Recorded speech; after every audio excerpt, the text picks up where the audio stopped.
podcast. I'm Not Great Parent Molly, and this is my co-host, Not Great Parent Nathan. Hello. How's everyone doing today? How are you? Not great. Not great, but that's all right. We don't want to be great. Yeah, no, today has been a weird day for me. I got a lot of different things on my plate. I got some stress at work. I told you I had a message due on Thursday that I wrote the entire thing of, and literally I had like 200 words left to go. And then I got done and I said, no, this isn't it. So, and I kept thinking, I'll change 300 words and that'll fail. I'll just go in and insert stuff. Every time I change something, I've now basically rewritten the whole thing, but it's not quite there. So I'm stressed about that because I'm a little behind on that. Then I got some family chaos and stress at home, just the whole thing.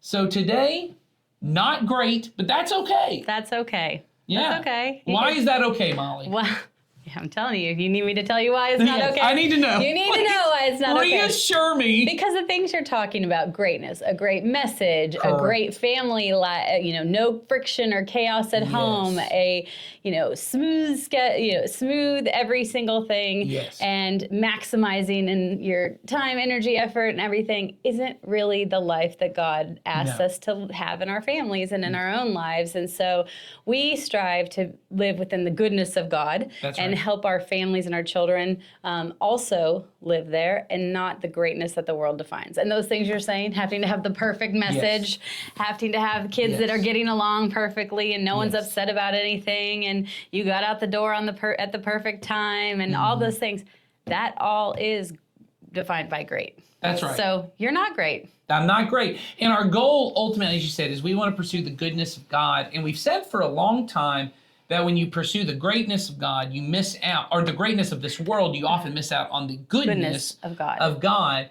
But one thing that I think we haven't really hit on a ton, which we're trying to in this new series, Parenting Makes Me Crazy, is this idea that it is this pursuit of greatness, that when you look at the pursuit of greatness in the world, it causes a lot of pressure, stress, anxiety, maybe depression when life is not going the way that you thought it should go, right? And I know, as we've talked in a lot of different ways, you eventually get yourself into this groove, this pattern of living and thinking that's hard to get yourself out of. Oh, yeah. And we're seeing more and more in our world, somehow, all the measurable standards of living. And what I mean is crime rate going down, right? Life expectancy going up, right? The amount of just the median standard of living in our country going up, right? In most developed countries, all kind of measurable things, you'd go, man, life is better than it's ever been. But then when you start measuring things like loneliness, anxiety, depression, kind general of happiness, or people's state of being, how they feel they're doing. The stress that people are, that's a good way to say it. They're, by measurable standards, everyone's doing better than they've ever done. By the kind of subjective standard, how do I feel I'm doing? Man, those things, mental health struggles are on the rise. Anxiety, depression, loneliness can all be part of that, and even things like suicidal thoughts. And when you look at all of that, and how closely it is also tied to, once again, correlation does not necessarily mean causation. But when you look at, man, the standard of living goes up, affluence goes up, life expectancy goes up, and mental health goes up. It's hard not to see how a pursuit of everyone should be living up here on the greatness standard, which is all of those things. My business is doing well, my income is doing well, this is all great stuff. Living longer, that's great. Yeah. Living longer is great. Not always that good, but No, not always good. But we would say people would generally say, I want to live a long life. I want to live longer. I want crime to go down. Yes. I want there to be less violent crime. I mean, we tend to focus on the statistics, certainly, of like mass shootings and stuff, and that kind of tends to be our thing. But if you look at violent crime overall in this country, it's going down. Like, it's not the same it was 20 years ago. But our feeling of it, we feel that it's terrible. More stressed. And I do think part of that is our pursuit of greatness our desire that I'm supposed to have everything together and never have friction, never have chaos. And I know I talk about this a lot. I've got to put it on social media for everyone to see how I'm doing. Yeah, social media contributes. I'm not even my only judge of how I'm doing. That's right. Everybody else is too. Yes. And so we're doing a series all about really how to help with mental health and how followers of Jesus should really look at our mental health, because, well, Jesus cares about your spiritual health, right? And for many Christians, that's what we think, that's all he cares about. Jesus came to save my soul, and what we think save my soul means is my spirit. Right. Well, when most people say soul, what they're actually talking about is what the Bible would call your spirit. Most people think your soul is this like a disembodied part of you that like floats away when you die. Yes. I don't know. Have you seen those studies that people have done where they put people on those? Producer Charlie, what do you call like the really like massive scales that people get put on, and they do like tiny micro, like they can get down to like tiny little grams. They can see, you know what I'm talking about? We call those scales. Oh, there's scales? Okay. Well, I'm like, wow, I don't. They've done these studies where they put people who are dying and they'll weigh them, and like at the moment of death, there's like some minuscule amount of weight you lose. Oh, really? Oh, yes. And people are like, that's your soul leaving your body. Oh, your soul. Oh, yeah. has People left are your like body. convinced that's evidence that like you're Evidence. That's not what your soul is. No. Okay. In the biblical definition, that might be what you call your spirit. There's this kind of part of you that's not your brain and it's not your heart, right? There's not a physical organ for it. Right. Like everyone kind of knows your mind is different than your brain. Like your mind can think about your brain. Like that's a different kind of concept. Your soul, though, in the biblical imagination, is your entire person. Right. Sure. But we don't think of it that way. No. And so when Jesus did come to save your soul, but he's talking about your entire person. Jesus came not only so that you could have life after this life, but Jesus healed people's physical bodies. So he cares about your physical health. Jesus cares about your emotional health. Jesus cares about the health of your relationships. Jesus obviously also cares about your mental health. And so we're trying to do a series saying, what would Jesus have people who are going through what some people in our country are calling a mental health crisis these days, the amount that it's growing? How would Jesus help followers of his living in our country dealing with this kind of stress and anxiety and depression? And we have tenderly called it Parenting Makes Me Crazy. Yeah, because doesn't it? It does. And I think and maybe not every day, all day, but there are certainly moments where you go, and you go, am I doing this right? Am I doing this? And I mean, if you didn't care, you probably wouldn't be listening to this. Yeah. So Molly, I know one of the things that I think complicates it for parents. I think every individual certainly worries about their own mental health, but when you're a parent, you're also worried about your kid's mental health. Right. When you are a parent, you think a lot about your kid's mental health. I mean, and you can't escape that within conversations between other parents or school or other things. And we went to a conference, I think we've referenced it a few different times, but we went to a conference and there was a new book, some materials that were presented saying what parents aren't telling you, I think it was called. I think that's what's And we'll put a link to it in the show notes if you guys are interested. But one of the biggest areas was mental health. And the book was saying, parents on the whole, this is the percentage of parents on the whole that are worried about mental health. And then it even segmented it down to Christian parents, if they were worried about it.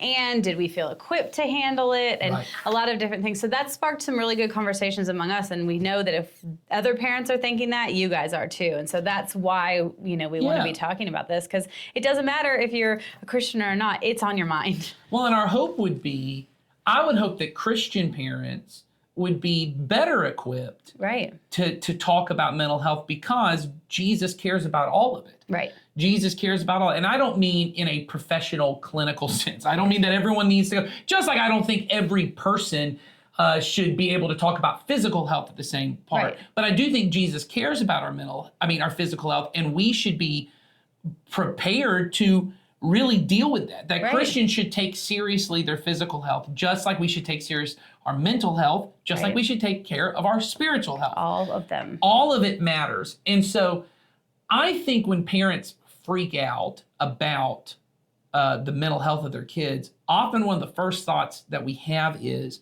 what if my kid is struggling and they're not telling me?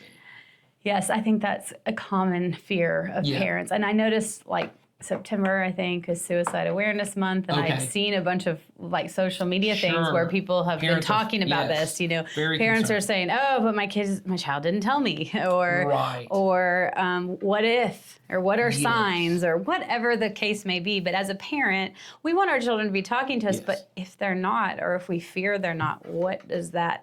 You know, how does that impact us and impact our life at home with our child? I think particularly with if you have teenagers, because, and I will say this just to start, regardless of mental health or not, your teenager is going to talk to you less than they did when they were in elementary school, right? Yes, absolutely. Because no one, I don't meet many parents that are freaked out about their 6-year-old's mental health, because my 7-year-old, at least, she's my youngest, every time there's a scrape or a boo-boo, she has to come tell me, "Daddy, this morning I cut this little tiny bit of my finger. And this is how it made me feel on the inside. And this is how it made me feel, and I'm so sad." And that's a great thing. That's a great ability to have those dialogues. And there are ways in which, at that age, you can foster it when they get older. But it's also natural that my 11-year-old, who used to do the same thing, doesn't talk to me as much as she. I mean, she's almost 12 now. She does not speaking to me about every little ache and pain. She's dealing with a lot of it internally. So I do want to first set parents' minds at ease. It's normal. It doesn't mean that there's something wrong. It doesn't mean your child has some clinically definable mental health thing if they're not talking to you. That is normal. That as your child ages, and we've talked about it, and we've actually talked about that is a good thing. Sure, it's part of independence. It's part of independence. As your child gets older, they're learning some independence. We don't want them to not speak to you at all. Yes. But that there are some things that, you know, as they grow, as we are growing our children to live a good life that God has identified, then they're going to take on some more of their stuff themselves. But we want them to be talking to us. Yeah, I certainly would rather them talk to me than one of their 13, 14, 15-year-old friends, you know, or I would want them to be able to talk to an adult that I trust. Yes. Certainly someone in the student ministry at church, you know, a leader that they've met here, someone that I would want them to talk to, someone who's going to point them in the direction that I want. And so I think for this episode, you sat down with Jason, who's on our staff, as he's one of our teaching pastors, but he's starting to kind of move towards this position as he has been going back to school to become a licensed counselor, of really spending a lot of time counseling people. And so you sat and talked with him about this idea, right? How do I foster healthy mental health conversations? Right. How does mental health become part of our family dialogue and conversations that, you know, help reassure me as a parent that I'm going to be able, that my child and I are going to be able to communicate around where they're at mentally on certain things.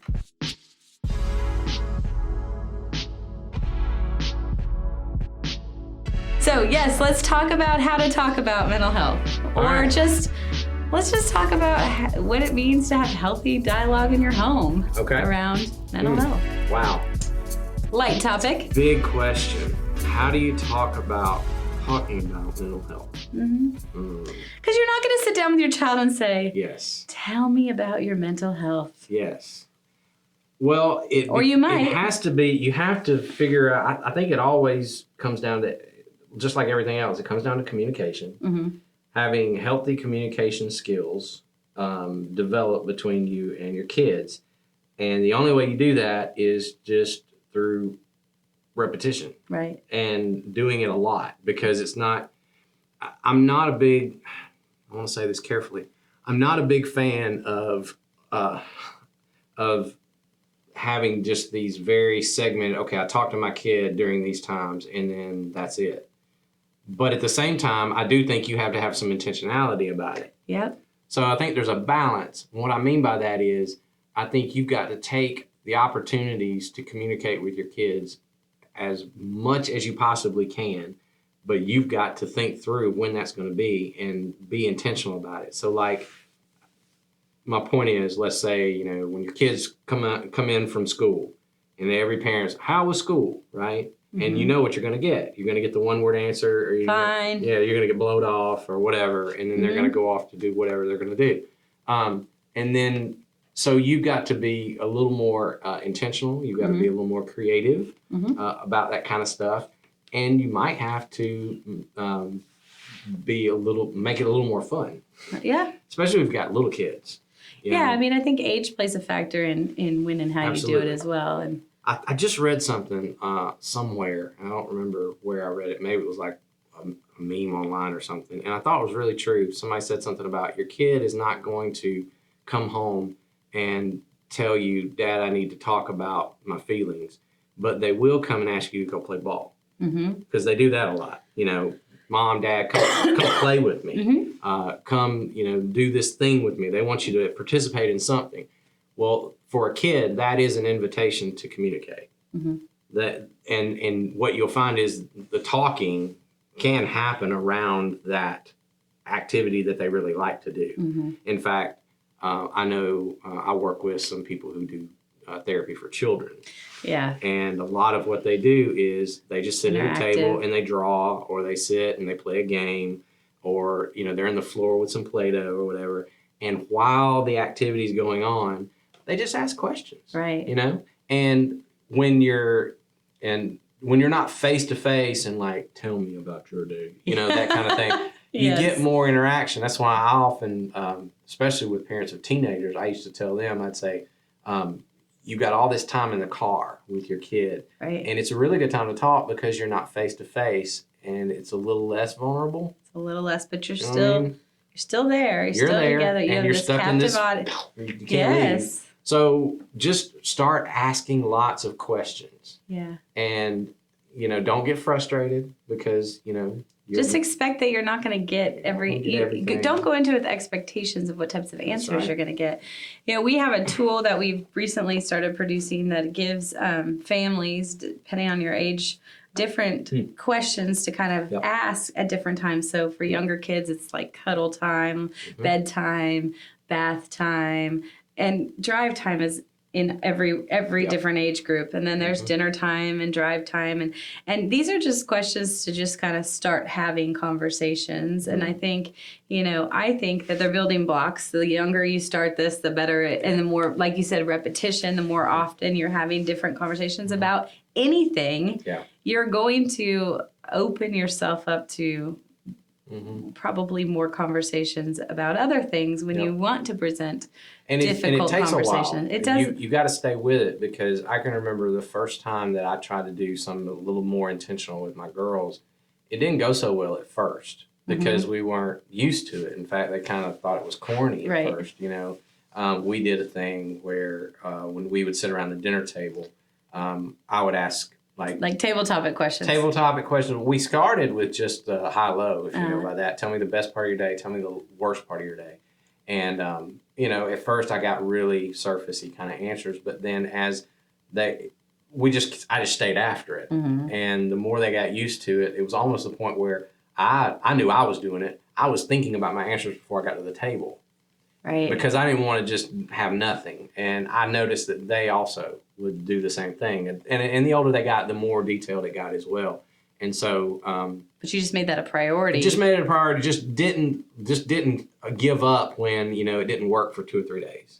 Because you're going to have periods of time where it's just not going to go well. And some kids respond differently. So I have 2 kids. Obviously, they're 10 or they're 11 and almost 6. And my 11-year-old is really great in the car. If we're driving down or at bedtime, those are kind of his best times to want to have conversation. I think bedtime is often because he doesn't want to go to bed, but I don't care because you know we actually say that he and Ben will go up to tell him good night, and I say, you guys are going to have to keep the fireside chat kind of short tonight because it's getting kind of late or whatever it might be. You have to have but boundaries. they know that is quality time. I know that is quality time with my child. Yeah. But my younger one, those aren't really great times for him, to be honest with you. But he loves a good table topic type of game. Okay. My older child thinks it's dumb to read it off a card and ask questions. My younger child can't get enough of it. Yep. And then he wants to make up his own questions. And it's silly and it's, whatever, but it leads to I think of it as a building block. I'm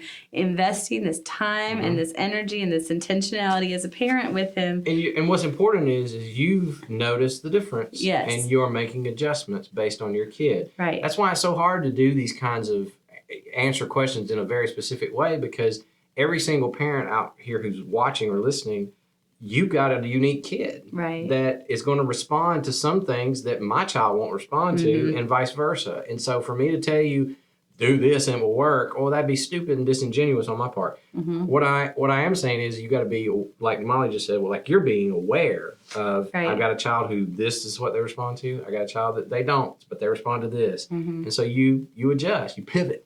Yeah, because we've talked about on here being the student of your child, where your job as a parent in part is to know what makes them tick. Absolutely. And so that you can communicate to them in the way that they need to be communicated to. Just like you discipline your children differently. Yes. You have to communicate to your children differently. So, I always would tell parents when they talk about discipline issues, I'd say, well, whatever works for one child is not going to work for the other, because you got to find what currency your child is working on. Right. Because there are some things you can take things away from certain children and it doesn't faze them a bit. They don't feel any kind of, corrective measure being done. But then there are others that you got to be very careful what you take away from them, because you can crush their spirit. Also in the way that you speak to your children. I had one child that I found out real fast that being harsh or stern with them, I had to be very careful, because I could see when I would get too much on that end, I would really crush them. And they took it very, very personally.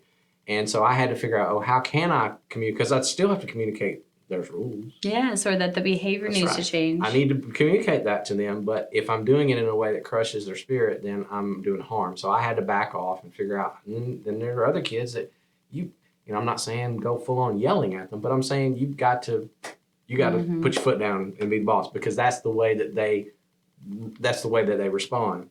So all that to say, like you said, really good words.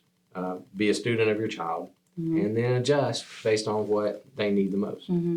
I think, we have talked a ton on this podcast about creating healthy dialogue. I mean, we just know it's so essential to the relationship between parent and child, but also to empower your children to be able to have a healthy dialogue with other people. You have to, you have to lead with that. So, one thing that does happen in families, we can come up with a whole list of examples, is where things become a really big deal. Yes. And sometimes they are a big deal, and sometimes they're a big deal to certain people and not to others. So let's kind of just, before we get too far into kind of what do you do about when everything becomes a big deal, let's just give some examples of what we think might be a big deal. So I think a lot of times, we in this podcast, we often talk about what the world thinks is great versus what God says is good. And I think we often can look at the list of what the world says is great, and those things often become big deals. So, for example, it's a big deal if you're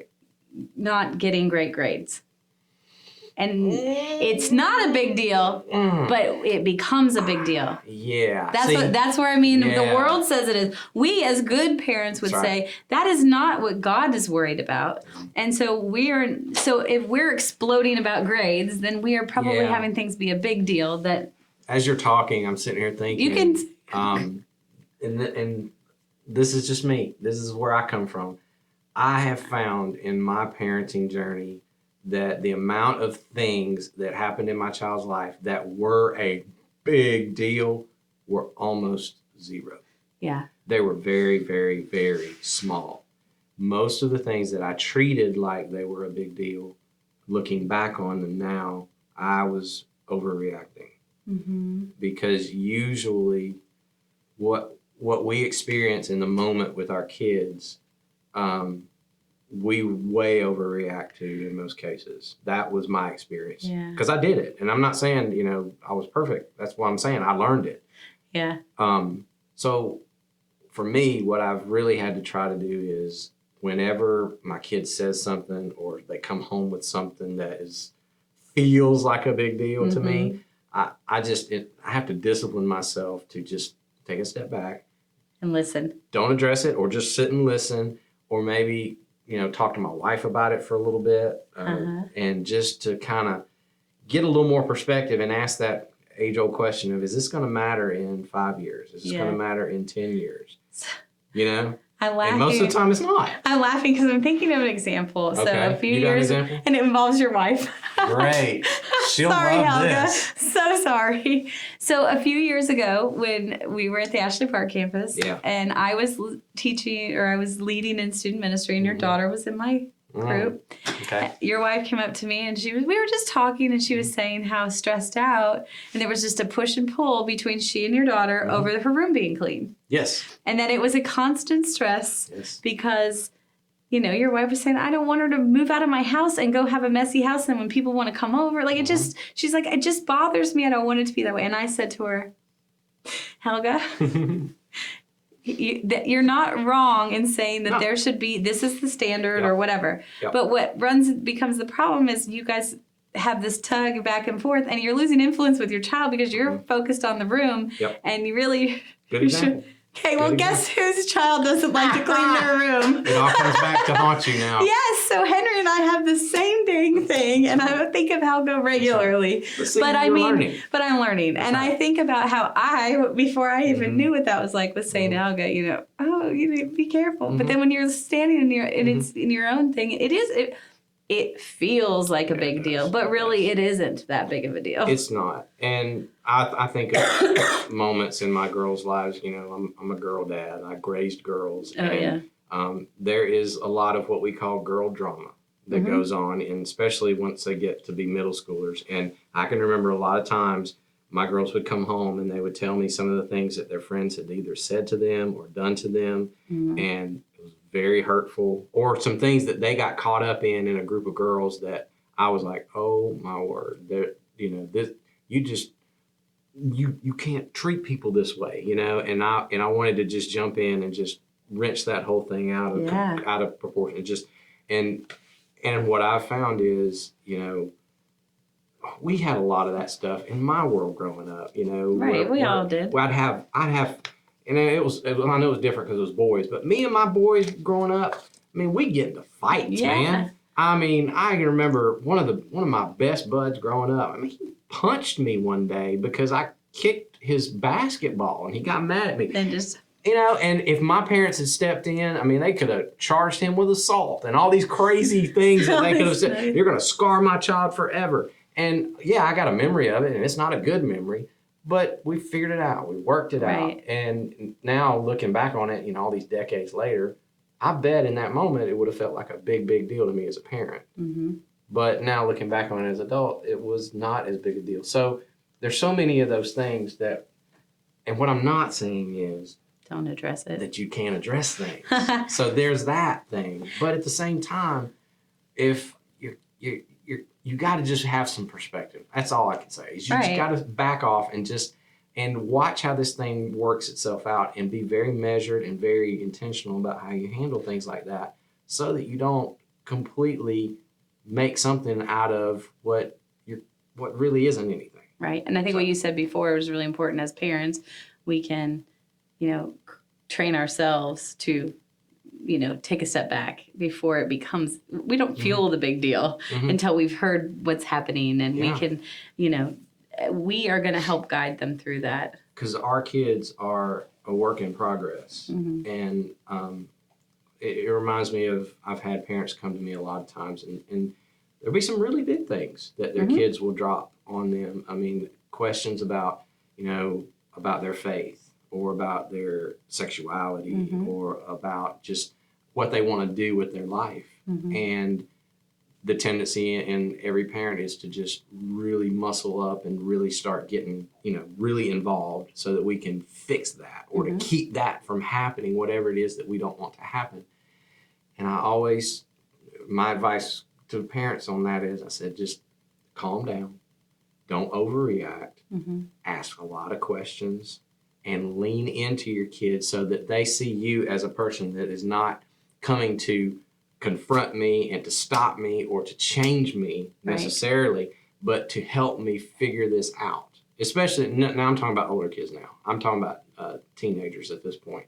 Yeah, but when they need a partner, they need somebody who is with them, alongside of them. We talked about that in the last episode. not coming against them, but alongside of them. And also somebody who can be a positive influence in their life. And if you come at it too hard, then you lose all influence. And that's the thing you want to hold on to. And so being very measured, loving, accepting, understanding, and sympathetic as they unload this stuff to you, so that, because you want them to be, you want to be the person that they unload to, right? And if they think, well, if I tell my mom this or I tell my dad this, they're just going to yell at me, or they're going to come down at me, or they're going to go at my friends, you know, or take me away from my friends, you know, because of what I've told them, then you're just promoting them not telling you anything anymore. That's really not what we want. And that's not what you want. You want them to be able to come to you and say, Mom, this is what's going on. And then you not, you know, and then you be a partner with them of helping them figure it out. Of saying, well, all right, let's talk about that. You know, how does that sit with you right now? You know, what do you think about this? I have asked my kids this as they've gotten older a lot more, and I find that it is very helpful. Rather than me telling them what I think, one of my first questions is, well, what do you think about that? What do you think about what this friend said? What do you think about what your friend just did to this girl? What, is that something you're okay with?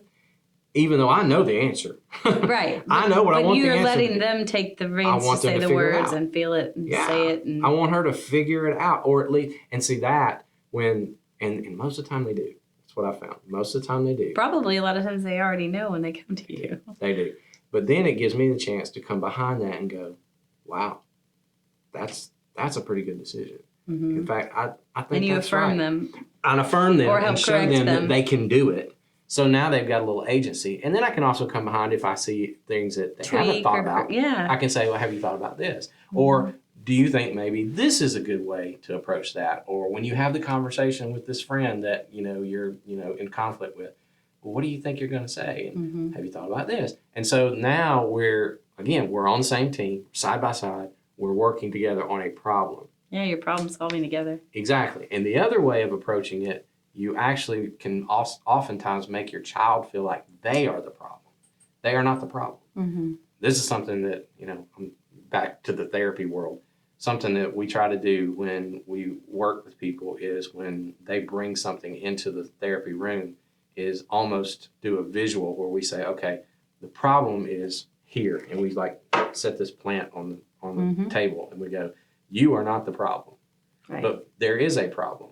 And we're going to set it right here on the table, and we're going to look at it together. Yeah. Okay? So I'm not blaming you. I'm not accusing you. I'm not, you know, calling you anything. I'm just saying, here's the problem. Let's talk about it. That's different than saying you should not or you should have. Right. Right? Because then you've made me the problem. That's right. In the tone and the word choice that you use. That's helpful. Yeah. Because I think our kids already feel like they're the problem. Oh, yeah. In every way, shape, or form.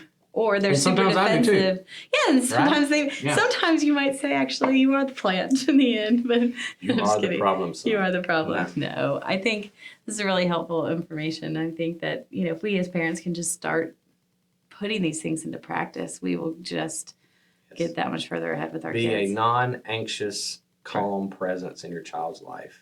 Which is very, very crucial. It's huge. I mean, because if everything they bring to you is a big deal, then that just adds to the stress of what they're already going through. So you want to be the calm place, a soft place where they can come. You know, I've got a daughter in college now, and she has her struggles that she goes through when she's away from the house now. And I always dreamed that she would reach back out when she needed me. And I'm not saying she does with everything. But some things. But there have been times, and it has been great. Yeah. I'll get a text or I'll get a phone call, and it'll be just like, Dad, here's what's going on, and I'm struggling. Yeah. And here's the thing. I don't often have anything to say about how to fix it. I just go, and that sucks. I see that that's tough for you, and I'm so sorry. What can I do for you? Right. What can I do to lighten that load? And a lot of times she'll go, so nothing. Might just feel better to her that she knows you know. Exactly. And so I say, okay, well, maybe next time we're together, let's talk. And then now I've got a basis to check back in. And so now I'll just check back in and say, how's it going? And sometimes she's figured it out. Other times she's got some new thoughts on it, and then you can hash it out together. She's really just telling you her highs and lows, Pretty much. It's high-low, but it's just not. But it's not sitting at the dining table anymore. That's right. So.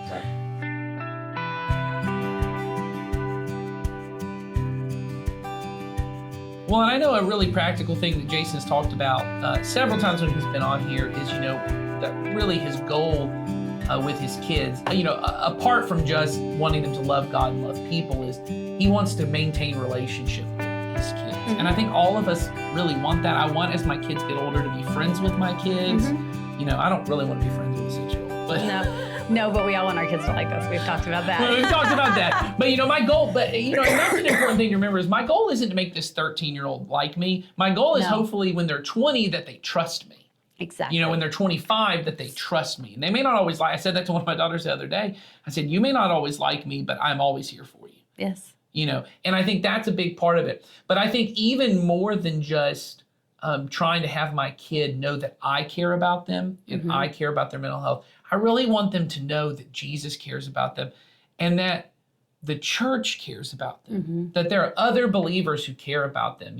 I did youth ministry for so long, and one of the things that I always felt this responsibility was when I could tell that parents were telling their kids, hey, trust Nathan. Hey, listen to Nathan, or listen to this student leader, or listen to what's going on. There was a huge weight I felt because I was like, oh, dear Lord, y'all should not be, don't let them listen. I don't know what I'm talking about. But there was this huge weight I always felt. And I tried to always take it as seriously as I could, that when kids would come to me, and I frequently would have kids come to me and say, I'm really stressed, right? I'm really depressed. I've had some students talk to me before about suicidal thoughts and all different kinds of mental health things, and being able to know that at that point, hey, I'm here not only as an advocate for this child, but really for this parent. This parent has trusted me. Yes, that's huge. I remember when I first started coming to this church and I met the Kaufmans, and they had, their children were younger, kind of tween age, some of them, and then a few of them were younger. And my husband and I had no children, but we kept coming over to their house and they kept talking about this idea of, having other adults in your children's lives, because there's going to become a point where you might not be the person that they go to, even though you want them to. Yes. And you want to make sure you have this community of people or other adults that have the same beliefs as you, are going to continue to push your child towards that good life that and the goodness of God in handling different circumstances. And so that was that was just really eye-opening to me. And it's why I ultimately did student ministry, because I didn't feel like I had that as a student. And so to be able to go and do that and try to be that for other students, it is a tremendous responsibility. Yeah. And it's so important in our kids' lives that we're not just the only one. And so I wanted to make sure that in this conversation we have about how do we make sure we foster healthy communication with our kids, I also want you to know, your kid, as we said, as they become in those teen years, they're not going to talk to you as much. It's just natural, right? And you want to keep those lines of communication as open as you can. But it may be true, and hopefully, if you're bringing your kids to church and they love their student ministry, small group leaders, you want to make sure there are other adults in their life that when maybe for whatever reason, and not through fault of your own, not because you didn't foster healthy communication. You're their parent. They're not always. Yeah, there may be things that they just go, I don't want to talk to my mom about this. I don't want to talk to my dad about this. One resource you have is that we try to say this occasionally in the way that we talk about parenting, Christian parents don't have to parent alone. That when we are in community with one another, there are all these aunts and uncles that are around, these brothers and sisters in Christ who are surrounding my kids. And my hope is that my kids will talk to those adults when they're at that age where it's just uncomfortable talking to your mom and dad about it. And here's the role you as a parent play is you need to encourage that as well. Hey, this is a person that if there's some reason you can't talk to me, I hope you'll talk to them. Please don't just go talk to your 14-year-old friend. No, they are not the person to go to. They don't know what's going on with all your feelings. Go talk to this person. Trust them. I trust them. Yes. And then when you find out, maybe that adult leader comes and goes, because I've had to have these conversations. hey, I just want you to know your daughter, your son, they're talking to me about this. I just want you to know we're talking about it and everything's okay. And I can see sometimes in parents' eyes, they're just feeling, what have I done that they didn't tell me? Right. What have I done? Don't become offended. Don't take it personally. Don't even be afraid. You did the right thing by bringing them to adults who they can trust. Yes, absolutely. That is huge. And I, as a parent, I'll just let you know, I'm really am the first one to try. I try to go first on this in that my daughters, especially my daughters who have been adopted, they have experiences that I don't understand simply because I was raised in my family of origin. Mm-hmm. I was raised with my biological parents. Well, they will have struggles emotionally, mentally around that. But I know there are people, men and women in this church who I love dearly, who have had that same experience and have gone to Jesus with that, and sometimes gone to therapy with it, right? Or a combination. Well, well, obviously a combination if they're followers of Jesus. But sometimes it's they're talking with my kids, right, about these things. And so I have one person in particular that my daughters go regularly, and they just have breakfast with them, or they have lunch with them. And I tell them, said, hey, I know there are times, because in our situation, it's very delicate in that there are things that they don't want to tell me about their feelings about their biological parents because I'm not their biological parent. And they're afraid of offending me, or they're afraid of whatever. And our girls do go to therapy. They have all of those things. And all of our girls, even our biological daughter, goes to therapy. But there are things they tell this brother and sister in Christ who has had the same experience as them that I know they're not talking to their therapist about. And I am thankful for the fact that I can trust them. I don't even know what they talk about. You don't need to know everything. But I trust because you love Jesus, and I know this person loves me. They are always trying to do what's best for my kids. And so I would just want to encourage people all the things of let's foster healthy communication in our families, because you hope that you're the one they come to. And when they come, you want to be ready to do it well. But it's also good for us to say, hey, here are other adults that if you don't feel comfortable talking to me. And they can have healthy relationships with those other adults that then ultimately can help them steer through conversations that they might not want to come to you with. And as a parent, you can feel confident knowing that those conversations are going to be directed back to Jesus and back to the goodness that he wants for them, and that you as a parent want for them. Well, and I think on the practical steps, what that means then is, one, as we've said since the beginning of this whole podcast, you need to be bringing your kids to church. They need to be involved. If you've got students, they need to not only come on Sunday mornings, they need to be at these student events that happen. Anytime that our student leaders are there to hang out with the kids, I mean, there's multiple opportunities. There's now First Saturday and parent ministry events and these students. There's all kinds of opportunity. Stuff. Make sure they're a part of that so they're building this trust in these relationships. But you too should also be building relationships with these student leaders so you feel safe to trust. You know, I know Sawyer, or I know my wife is a student leader. I know Jennifer. I know Leah. I know Bill. I know Audrey. I know Pat. I know these leaders, and I trust them to speak truth to my kid in a loving way that points them back to Jesus.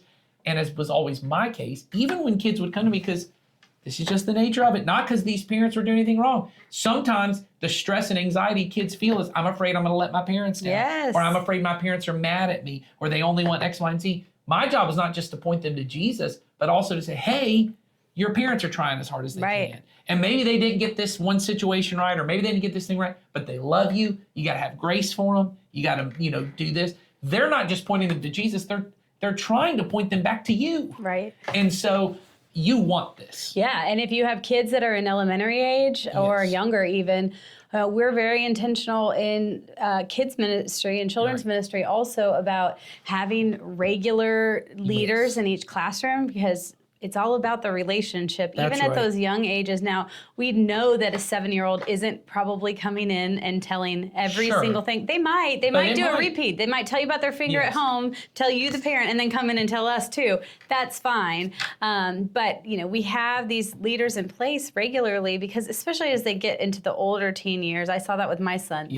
it's great. It's another adult, and there were certain things that he was more comfortable going and talking about with them. What you're trying to do as a parent in the children's ministry years, the elementary years, is you're just trying to set the rhythm of life up for them that says you can talk to people at church. They may not have anything at 7 to tell their second grade leader that's that important. And when they're 18, they may not remember who their second grade leader was, but they will remember the feeling of, I felt safe to talk. I felt safe to tell people things at church. So don't wait until the middle school years. No. Start in the elementary school years of telling them, hey, you can talk to them. Tell them things that scare you, tell them things that worry you, tell them things, all those kind of things, so that they feel this safety of, hey, church is a place I can talk about my feelings. Absolutely. So I think foster the communication at home, but also try and foster it here at church because it will pay dividends on the back end for you when they're an adult and they feel safe to talk at church and with you. And the more people they can have to talk to, it's just better. Yeah. Absolutely. Well, if you guys have any questions, thoughts, anything like that, feel free to use the link in the show notes and send us some feedback. Tell us what makes you crazy. Yeah, tell us what makes you crazy, because we, again, we have a long list of things ourselves. Yeah, we got all kinds of stuff. But we're happy to take a look at what makes you crazy, because if it makes you crazy, it's probably making someone else crazy. So. Absolutely. So. All right. Well, you all have a good, not great day. Take care, everyone.